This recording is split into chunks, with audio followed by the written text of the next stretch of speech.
morning, gentlemen. Over to our session chair. Hi, we all know Sanjeev Sanyal.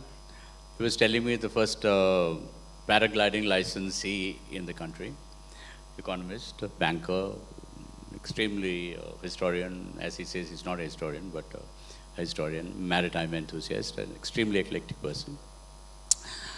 Let's talk about history and education. The two most important aspects of education is history and science, because both are explorations of truth. Now, one man's truth is another man's lie. So tell me something, I mean, how you have gone contrary to the narrative on Indian history, whether it be Ashoka, how did you kind of, what do you propose to reveal in that? So, like many other kids who grew up reading the usual official history, I was not particularly interested in history when I was young. I'm definitely one of those math science types. All my school teachers would have been entirely shocked to hear that I would make a name for myself as a writer of all things of history books. Now, I figured that one of the reasons that we don't like our history is that it doesn't ring true.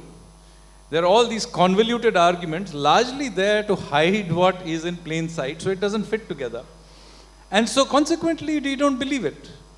And so let me give you an example of this so that, let me illustrate the point. Now, how many of you have heard of a person called Meva Singh Lapote? Does anyone in this room know him? Huh? Nobody knows him. Okay.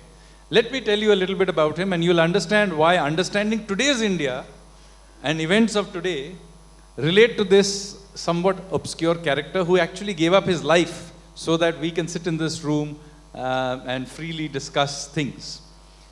So you have to go back to around about the year 1910. This is the years just before the First World War. And at that time, there was many armed resistance groups against the British bubbling up in India. There were, of course, the famous revolutionaries of Bengal like Raj Bihari Bose, Sachindranath Sanyal, Bagha Jatin, and so on. But there were also similarly groups in Punjab, particularly the Sikhs. And the Sikhs, obviously, they had to be very, very careful inside India. The British were ruling it. But interestingly, many of them began to migrate all those years ago to North America. And they settled along the west coast of North America in California. What is the time period? You're talking about the 1900s, okay? So more than 100 years ago.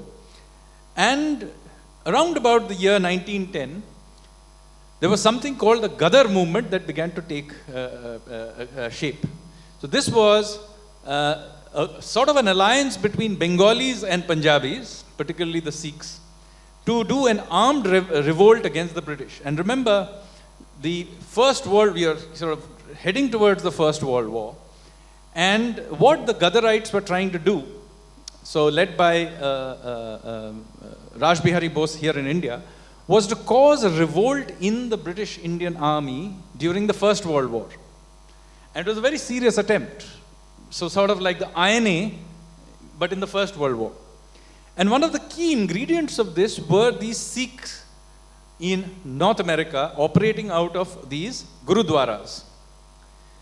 Now the British were completely aware that these Sikhs operating out of Gurudwaras in North America were trying to undermine the British Indian Army and were procuring guns, by the way, to be landed on the Odisha coast so that, the Bengali revolutionaries could pick them up and sort of caused mayhem.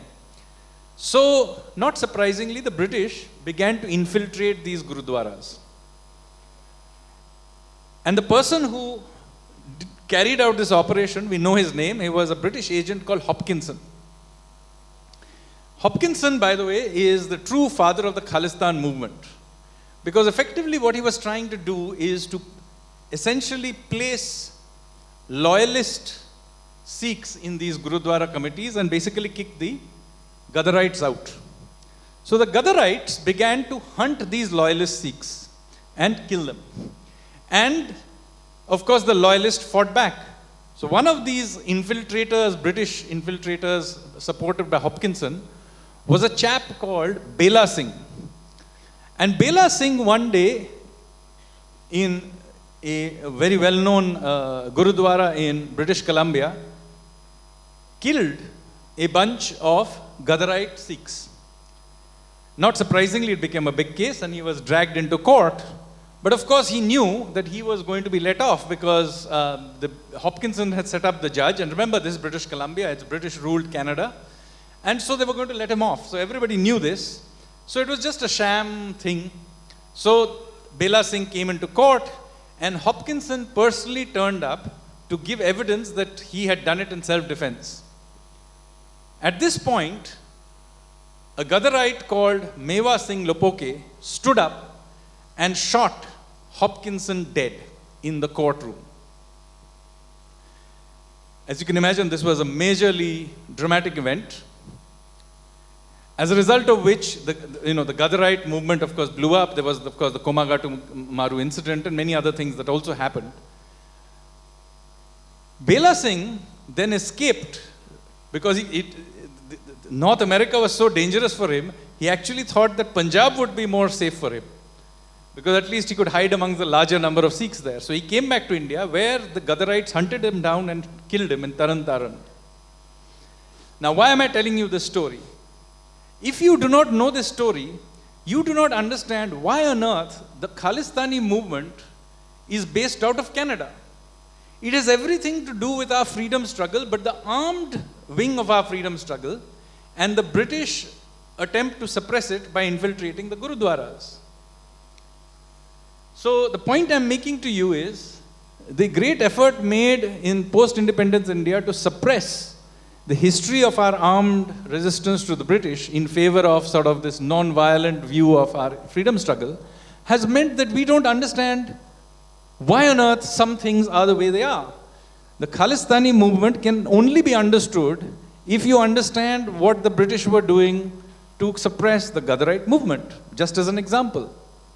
Okay, so extension to the British destabilization of India at their colonial times. Now, let's talk about communism. I mean, the general story is that there were two communist workers from white men from England who were sent to India by Stalin. And Stalin sent a couple of people to kind of, that's how Marxism came into India. So, in a sense, like Marxism was brought, so what do you have to say? Again, this story is absolutely wrong. It is true, not Stalin, but Lenin had set up a school in Tashkent to teach Indians communism in 1920-21. Now remember that this First World War had just ended, and there were a large number of Indian revolutionaries who were stuck in various places in the world, particularly in Germany, where, and the Germans had lost the war. So what would they do in 1919, 1920? They couldn't go back to India, so they escaped to Russia, and Lenin gave them support and created a school for them, a place for them to stay in Tashkent. And a chap called M.N. Roy, a former revolutionary, was put in charge of this. And it is here in Tashkent that the Communist Party of India was set up in 1920. Now, who were the people there is very interesting. Obviously, I told you about Bengalis being very much into this. So there were a whole bunch of Bengalis, including Sarojini Naidu's brother called Chatto. And there were, interestingly, Malayali jihadis also there, because these jihadis had set off to go off to fight for the Sultan in Istanbul to support the Ottoman Sultan. But of course, Ataturk had caused changed the regime. So a bunch of Malayali jihadis who had set off to support the Ottoman Sultan found themselves kind of out of a job, and they also escaped. So now you have in Tashkent a group of Bengali revolutionaries and a group of Malayali jihadis being indoctrinated with communism. And these guys then infiltrated their way back to India, and they were given the support to do this. But even they actually had relatively modest success. What happens is, in the 1930s, the British decide to actually infiltrate the revolutionary movement by introducing, interestingly, communism, which of course, as you can imagine, is a subversive ideology even for themselves.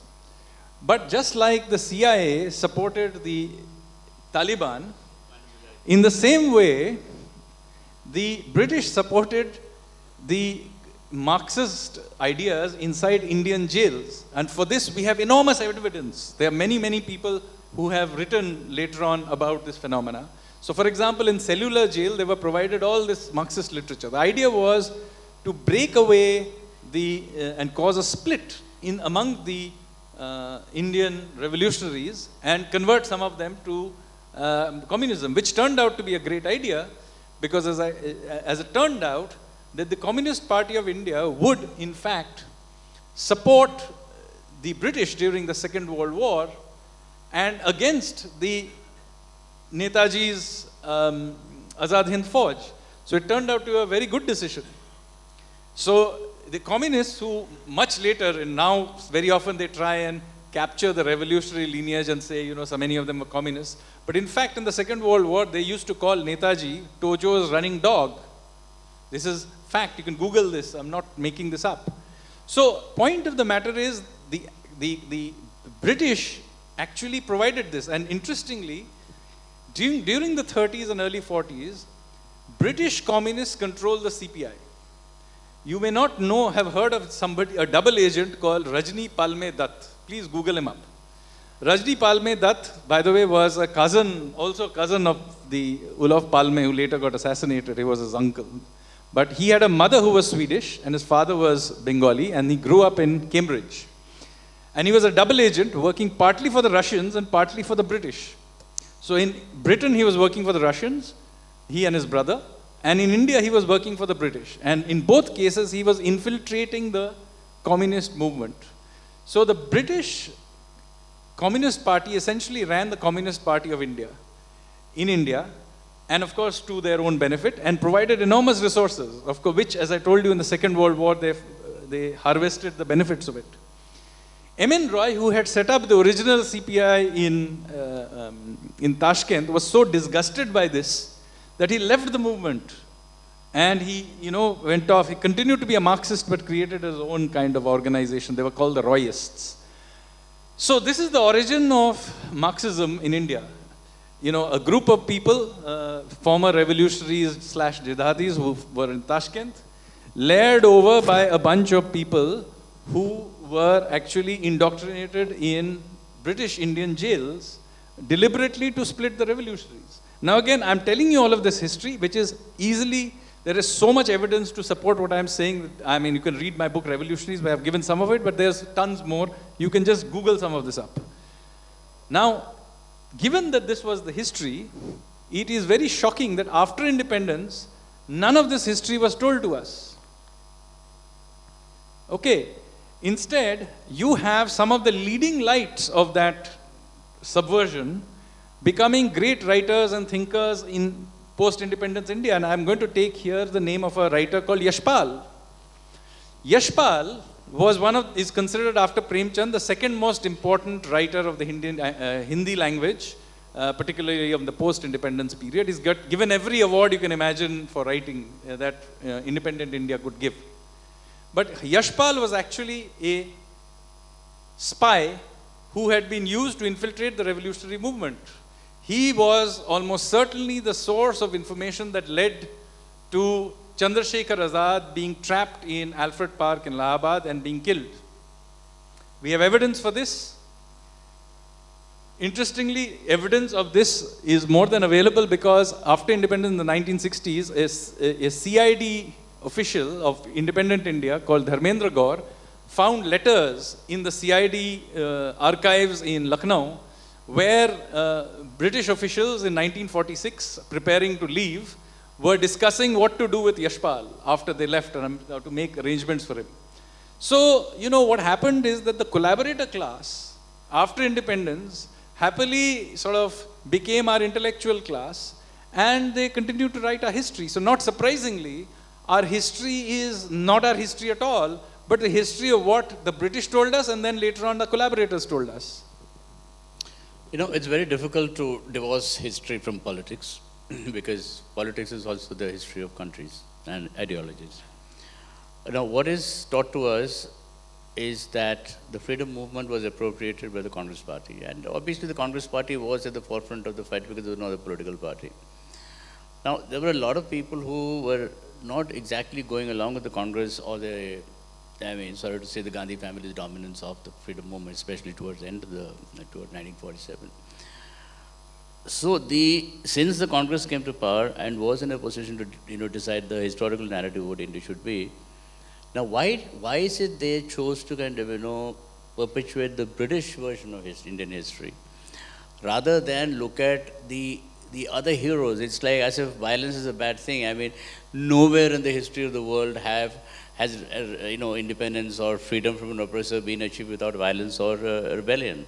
So what are you and people like you as alternate historians, I'm using the word alternate not as a negative way, going to, how are you going to desanitize that? So the point of the matter is, first of all, we have to go and begin writing the history out based on primary evidence and tell the alternative story and try and convince people.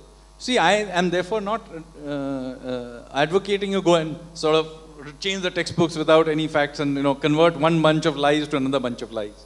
That is not the case. The point is, every piece has to be shown that the other story, the official line today, is not true, with evidence, and then give another story with evidence based on primary evidence, not quoting each other, historians quoting each other in circular referencing, to show what the actual history is. So just to give you an example, when you say the Indian National Congress led the freedom struggle, it is true. What is not true is that the Gandhian Nehru stream of the Indian National Congress was the only Congress in existence. Far from it, the revolutionaries were also part of the Indian National Congress. And they were powerful enough that in 1938, Subhash Chandra Bose won an election inside the Congress for presidentship against Gandhi's nominee. So even within the Congress, the revolutionaries were a very powerful group.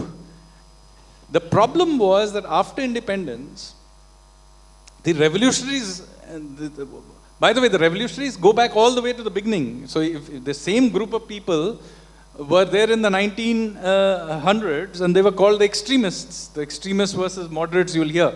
And it tells you a lot about who wrote the history because one group is called the extremists, Lal Bal Pal. And why are they called extremists? Well, because they were demanding full freedom, Purna Swaraj, whereas the other group only wanted small concessions.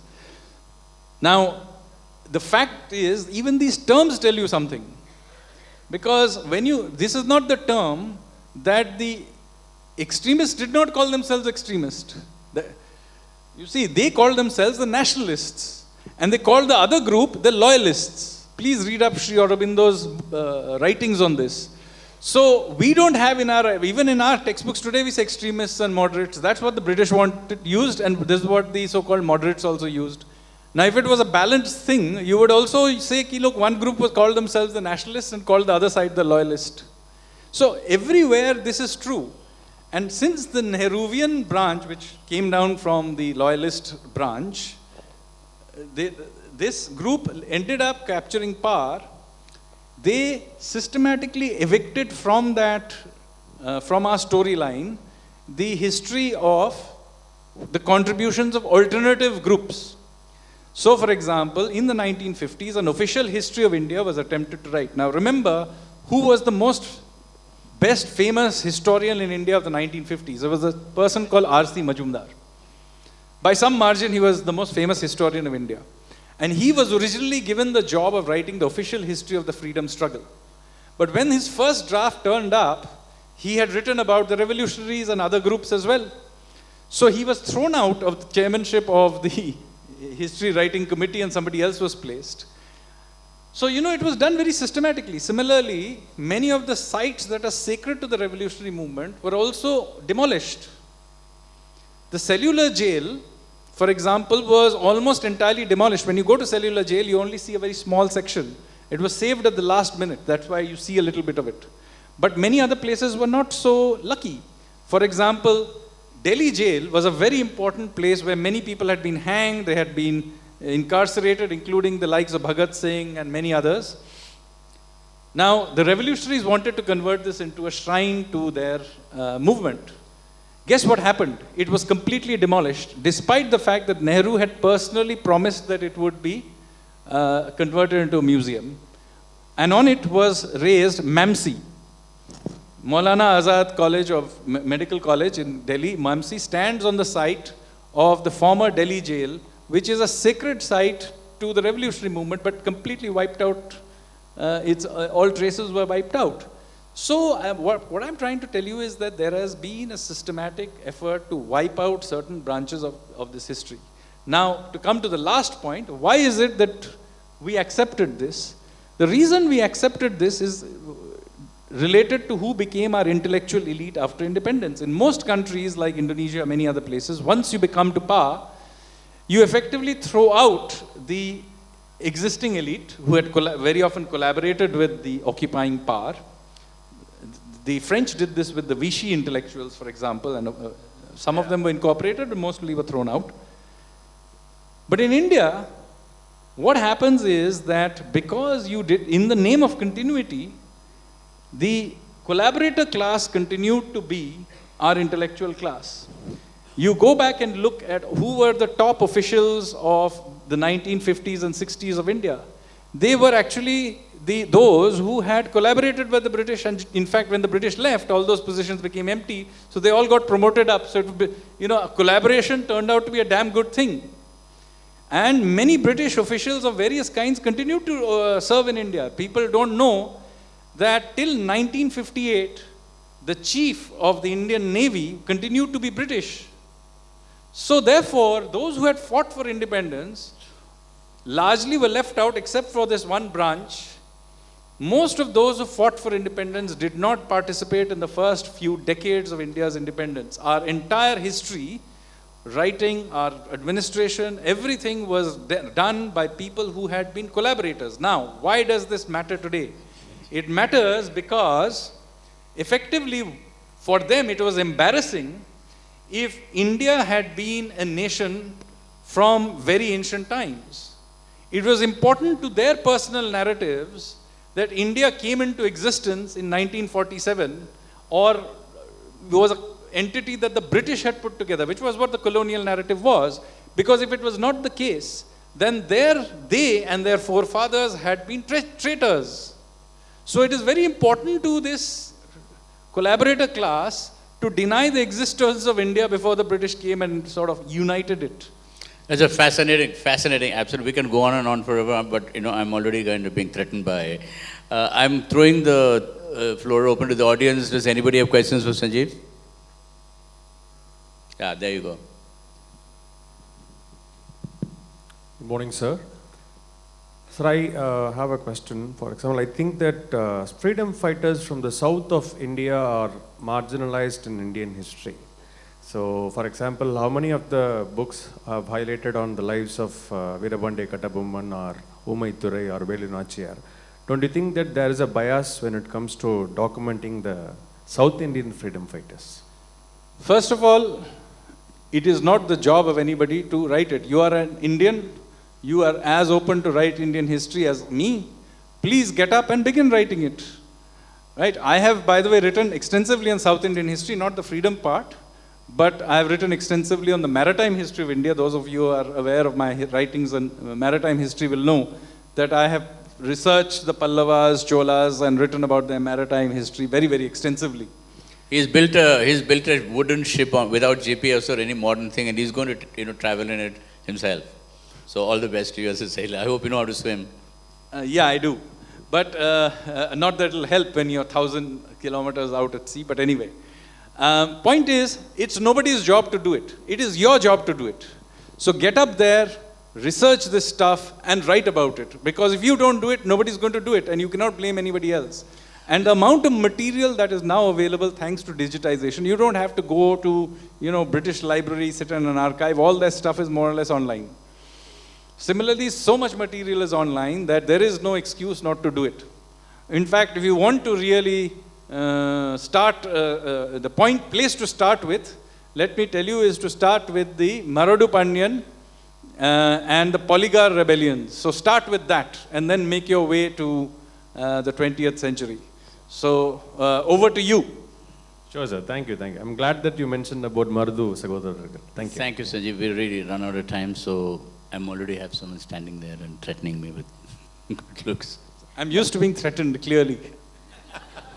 No, but I have to say that it's not very often that we can say that an entire room is enthralled by history. So a round of applause, ladies and gentlemen, for our speaker. If I may also take the opportunity to invite Mr. Prabhu Chawla to join us on stage.